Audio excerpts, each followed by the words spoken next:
আসসালামাইকুম। আমি এখন আমার মায়ের বাড়িতে যাচ্ছি, খুব বিশেষ একটা দরকারে, না হলেই না, সেই জন্যই যাচ্ছি। ছেলেকে রেখে এসেছি, খুব চিন্তা হচ্ছে, সারা রাস্তায় চিন্তা করতে করতে এসেছি যে ছেলে হচ্ছে কি করবে না করবে, একা বাড়িতে আছে। আমি কোনোদিন এরকম আমার ছেলেকে এত দূর রেখে এরকম আসিনি।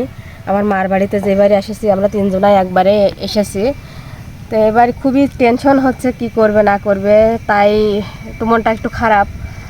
তো যাওয়ার পথে মাজা টাজা একটু লেগে গেছিলো, যেহেতু বাইকে আসা, অনেক দূরের জার্নি। আগে এরকম হতো না, এরকম হওয়ার কারণ হচ্ছে অ্যাক্সিডেন্ট করছিলাম, তারপর থেকে এই অবস্থা হচ্ছে, দূরে জার্নি করতেই পারি না।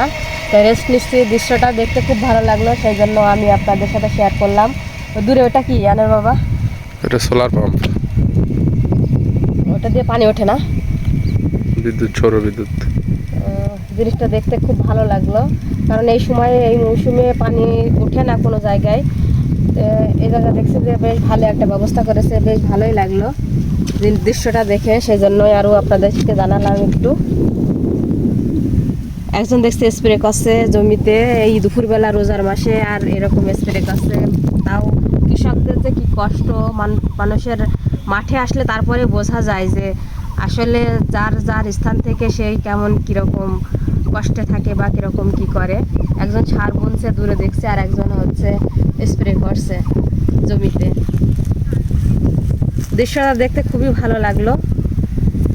আজকে এই পর্যন্তই, আল্লাহ হাফেজ। দেখি গন্তব্যস্থানে যে আবারও আপনাদেরকে জানাবো। আমাকে কেমন লাগছে অবশ্যই কমেন্টে জানাবেন। আল্লাহ হাফেজ।